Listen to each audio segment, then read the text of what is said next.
All right, what's up, fellas? Well, today I'm gonna kill two birds with one stone here with a new exhaust mod.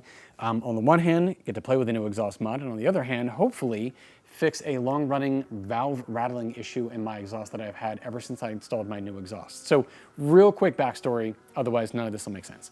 Okay, so about this time a year ago, I installed the Valvetronic Designs Equal Length Sport Valve Exhaust. Awesome setup. I love the way this thing sounds. It was replacing my Remis and Active Auto Work combo that I had on before that, which was a great setup, but I was looking for something a little bit different. And in terms of sound, this thing, I think, nailed it.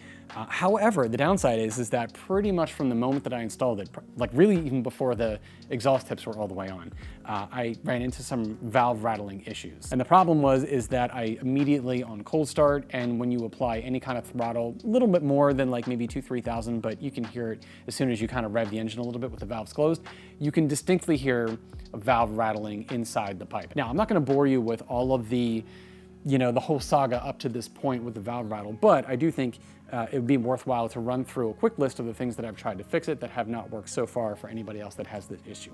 So first of all, initially when I installed this exhaust, it comes with both the coil and the fixing bow or the clip that you can attach to connect the actuator to the valve. So I initially installed it with the coil, and when I first heard the rattling issue, Valvetronic came in, saw that video, and came in and said two things to try is one, an actuator reset, and then two is to use the fixing bow instead of the coil. So I tried that. It did actually seem to work. I made a follow-up video on that, and it seemed to fix about 90 to 95% of the rattle. Pretty much all of it during cold start, and really not until you were revving in like the high RPM range did you really even detect any of the rattling after that with the valve. However, as soon as I installed downpipes, it pretty much erased any of that progress. So after that, I tried the next suggestion, which was to stretch the fixing bow. Take it off. I took the fixing bow off, stretched it with some pliers to try to create more tension between the actuator and the valve. The implication being is that there's just not enough tension on that valve, right? So I tried stretching the fixing bow, that didn't work. I tried an OEM BMW fixing bow, which is actually significantly bigger than the one you get with the Valvetronic setup. That didn't work, and it has the longer leading edge to it. So I also tried to install it upside down. Just, at that point, you're just trying anything, right? So that did not work either. And after finally going back to Valvetronic again and presenting them with everything that I tried and the findings and some videos and the sound clips and everything like that, to my surprise, I got an order confirmation for a valve controller, which was pretty awesome customer service. So what that will do, hopefully, in addition to being a cool mod that I was thinking about doing anyway, which I'll explain that in a second, but the valve controller comes with a new actuator and some new fixing bows. So at the very least, we're gonna try to troubleshoot the rattle by switching out the actuator and trying one of the other fixing bows. Hopefully that will fix the problem. I'm thinking like worst case scenario, if it doesn't, it might just need like a complete replacement of the muffler, because maybe it just doesn't matter how much tension you apply to the valve. Maybe the valve will just permanently be loose inside the muffler, well, the pipe alongside the muffler, and that might have to be replaced, but hopefully this works.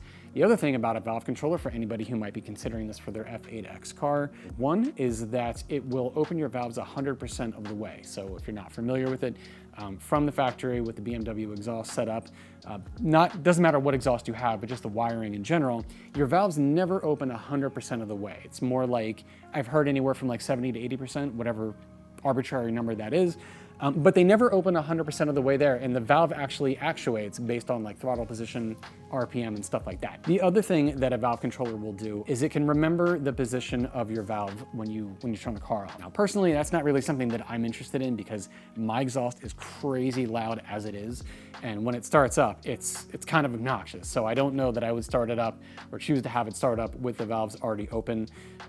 Probably not. And in terms of the valves being 100% of the way open, I did a boot mode stage 1 tune, off-the-shelf tune, but I changed the settings to have the valves 100% of the way open. Check that video if you haven't already, if you're interested in some of the boot mode config settings. But I tried that, and quite honestly, I didn't really notice a difference, right? And maybe it's because the valves were set to be 100% open from the map itself, and maybe I was so enamored with like how much faster the car was and everything else. Maybe I just didn't notice the change in the exhaust sound, but I didn't notice anything with the valves being set to all the way open. So maybe it might be different with a mechanical setting. I don't know, we'll find out. Now, the one thing that this setup will do, which some people may or may not love, I'm kind of on the fence about whether or not I'm going to love it, I probably won't, is that you no longer get the functionality of the button, the console button to open and close your valves. So this comes with 2 key fobs, but you can also program your home link buttons. So I'm going to try to program one of the buttons because I can't really see myself making use out of a key fob to open and close my valves. Cool idea, cool thing, you know, some people might be into that. But yeah, I think I would try to just program mine into home link and use that. And I don't think that'll bother me too much, but I can't say that I'm gonna love losing the stock functionality, but whatever. That's a separate issue, and my main concern is trying to fix this exhaust rattle. So let's do a quick unboxing, see what comes with this setup, get it installed. Hopefully it fixes the rattle, and if not, well, back to the drawing board, but in the meantime, we'll get to play with a new mod. All right, so what do we got here? Got 2 fixing bow options. Looks like you get the one that comes with the Valvetronic exhaust initially, and then one that's more like the BMW OEM style. Next are the key fobs. So you get 2 of these, and I gotta say, man, these feel pretty nice. They're kind of weighty, nice metal frame, got the Valvetronic wording on the side. Not bad. Next up is the actuator. Looks pretty much like the stock one. Looks like the plug is a tad smaller, but otherwise pretty much the same. 12-volt power supply. Now it looks like you get a decent amount of length on this one. Actuator cable. Also, this looks pretty long too. Now you just need one of these since this exhaust only uses a single actuator, which reminds me I need to buy a cap for the factory plug. Got the antenna here for the main controller. And finally the module itself. Nice looking unit. Got the logo on the front, antenna and power on the left, actuator plugs on the right, color coded so no guesswork on which goes where. Nice, very nice. Now this unit doesn't come with any instructions, but the installation does look really straightforward. Again, it's color coded, so it's obvious which cable goes where. Green to the box, purple to the actuator. And then for power, I'm not gonna hardwire this into the fuse box just yet. So for now, I'm just gonna use the 12-volt power supply in the trunk. Now, speaking of power, and by all means, fact check me on this one, but I'm pretty sure power to this gets cut off after the car shuts down. So there shouldn't be any concern about power draw if you leave this plugged in. But obviously hardwiring it would be a much nicer look and a better overall option. Now I'm gonna get the actuator hooked up before I attempt to run any of the wiring, because if this doesn't fix the rattle, quite frankly, I'm not sure I'm gonna want to install this. So I'll worry about running the wiring through the trunk after I test this out. But I will hook it up first and verify that it works.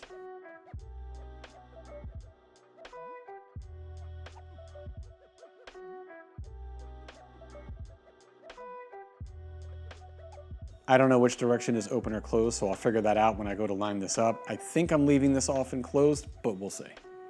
All right, so before we get started here, I thought I'd really quickly demonstrate the different fixing bows here. Now this one is the genuine OEM BMW fixing bow that I got from FCP Euro. So you can see it's got the longer side here, and then the curve right there. Now this is a similar one that comes from Valvetronic. It might be OEM, I'm not 100% sure, but for the most part, these are identical, same size, everything. And then here is the other one that they offer that has the sort of opposing curves here, angles, whatever. I'm gonna go with this one, only because like this has got a lot of tension to it, right, when you try to squeeze that. However, this one has more distance to it, and even though it's a little more pliable, once you get it to about less than this is, it gets super tense. So I think this one has got way more tension to it. So I'm gonna use this one. I could just use my OEM BMW one, but this is a couple of months old. This one's brand new. They're pretty much the same, so I figure why not?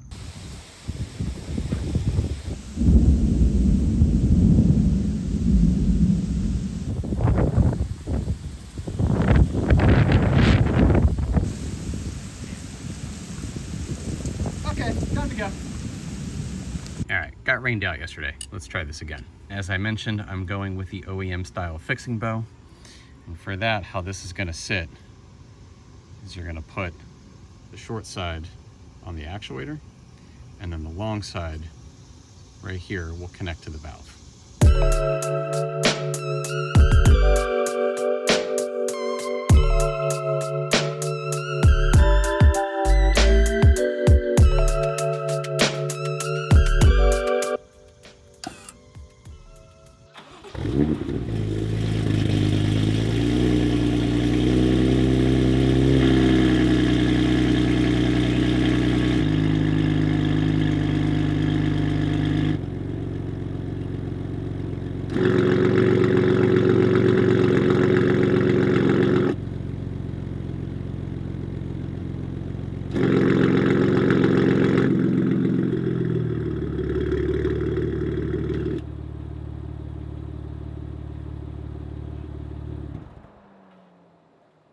All right, so first test, cautiously optimistic. So I think that it does sound better. There was that one like little moment with the cold start, it was a little bit brutal, but we also have to remember that the exhaust is not, like the hangers aren't put back in place yet, right? So it's still sort of hanging here. I wanted to test it before getting it all plugged up just to make sure that everything was cool, make sure that the fixing bow didn't, you know, like fall out of place or something like that. But it does seem less rattly, I think. And I even did try to put a little bit of pressure against the valve while it was still in cold start, like that time period, and it didn't change anything, right? So I'm, again, very cautiously optimistic about this. So I'm gonna get this plugged back up. Now I've already spent the cold start. I don't know how long you have to wait in order to get cold start to happen again, but I'm gonna get this plugged all back up and, you know, put the car back on the ground, start it again, and we'll see how it is. Well, there we go. Listen.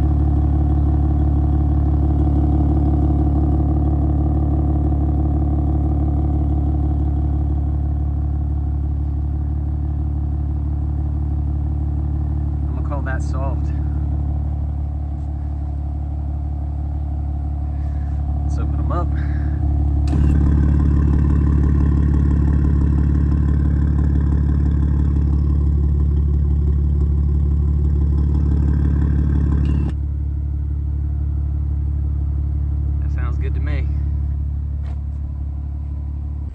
So real quick, let's take a minute to talk about how to route the wire if you are doing this, right? So this is a little tricky, trying to find a space in here where you could run this wire. I'm sure there's multiple places, but here's where I'm gonna choose to do it for now. So like I said, for now, I'm not gonna hardwire it into the fuse box. I will probably at some point, which requires snipping this wire and splicing it in.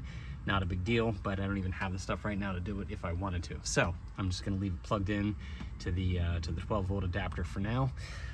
But anyway, running the wire so that you can get to the actuator. So what I chose to do is underneath here, right? So this is on the left-hand side or the driver's side. So if you remove this plate, underneath this box right here where this wire loom goes, it's kind of hard to, you have to feel around for it. Actually, if you have one of these, like one of those drywall fishing, a steel fish tape. So if you have that, it makes it a little bit easier. But basically, underneath this metal box right here on the underside, there is a hole that you can run that wire. And if you remove this panel, so this would be on your driver's side, this panel right here, it's held in place by a couple of 8mm bolts and one 10mm nut over here. If you remove that panel, and then there is basically like a small rubber plug that puts in these two holes. So if you remove that plug, it opens up access to underneath that metal box. So you can run that wire through here. Once this is put back in place, there is plenty of gap for the wire to run across. Now, in order to make it so the wire doesn't get burnt or anything like that, I'm gonna attempt to run it underneath of the heat shielding here. But in terms of getting the box from the trunk compartment and getting the wire underneath here, there's plenty of wire to stretch across. It was tricky to find a spot because there's a lot of different holes in here and it's tricky to figure out like where they go. But in any case, so underneath that metal box right there, you can run that wire and it drops straight down. All right, now for the finale, if you will. Let me show you guys how I ran this cable. So here's our actuator, cable's coming out of here. So I tucked it up inside the heat shielding right up in there. Didn't have to adjust anything, just squeeze the cable between this opening right there. Came down here, pokes out a little bit here just because I didn't want to go underneath this. This is cemented pretty good to this. So I instead undid this. This is an 8mm. So take that off, peeled this back and ran the wire down underneath here. And the wire runs up in here all the way then up through here. And again, nothing to remove here. You can just tuck the wire back in between this heat shielding. So the wire runs all throughout here and then exits on this side. This is the driver's side, comes out. I reused this wiring clip to add the cable in here, and then it feeds straight up in through here all the way up into the trunk in that area that I showed earlier. So I think that's a pretty clean looking install. I changed the port to be the bottom one here, so there was just less wire exposed going in through here. And even though this does snap into place, you can have wire feeding in through here without causing any issues or anything. And then for now, we have our 12-volt power supply running in through here. I got it zip tied and then coming back out. And yeah, I think that looks awesome. Right now, this is just free floating. I'm gonna get some double-sided Velcro, hold this into place, but overall, I think that is a pretty clean look. And in terms of removing this left-hand side panel, if you did want to run up through here, you just have 1, 2, 3 8mm bolts on the bottom, 2 on the fender, and then you got this 10mm nut to remove. And then, so some of these wires are clipped in with these little white clips up in here. So I didn't disconnect them. I just let them free hang while I was running the wire up underneath the car, but no big deal. Easy to put back on. All right, guys, so to wrap this video up and put hopefully an end to the exhaust rattle chapter, a couple of final thoughts about this whole valve control business, right? So overall results, I would say that I don't know that the rattling is 100% gone on cold start, but now I'm not sure that what is there is necessarily the valve itself. Whatever is there, whatever little vibration is there does sound different, so I think this may have fixed what I was hearing before, because I don't think it's as bad. The other thing is that on some, cursory testing, it seems that the little bit of rattle I was getting, sometimes significant rattle, on rev with the valves closed, seems to be gone. Now, once you get up into that 6,000–7,000 RPM range, there might be a little there, but quite honestly, if that is the case and if that is the only place, I don't care, because I'm not hitting 7,000 RPMs with the valves closed, probably almost ever. So if there is a little something there, I don't care. But it seems that the majority of what I was experiencing in terms of rattle is now gone. Based on the volume of research that I've done, looking at other videos and stuff like that, anybody who has any kind of valve rattling problems, it seems that in almost every single case they've been able to fix it by installing the fixing bow, and specifically the BMW OEM style fixing bow, which is the bigger one that I installed today. So most of the time it seems that that could be your problem. Now, I did have that on previously. Maybe it was not installed correctly. Maybe there was a little bit of play in the actuator. In terms of the fix, I think that if you are having this, your best bet is to try the fixing bow fix first, whether or not you have the coil style or if you have maybe a different version of that fixing bow.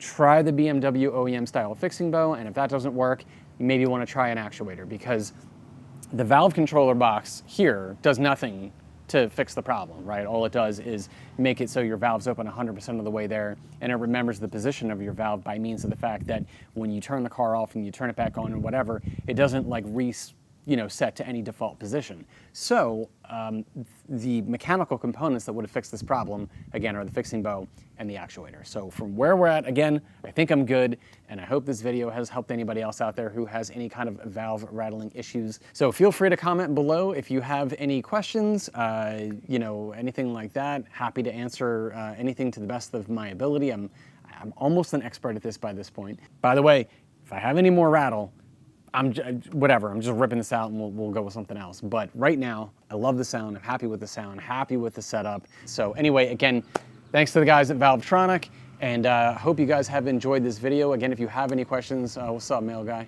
Again, if you have any questions, feel free to comment below. I'll do my best to answer them. Hope you enjoyed the video, and I will catch you guys in the next one. Thanks for watching.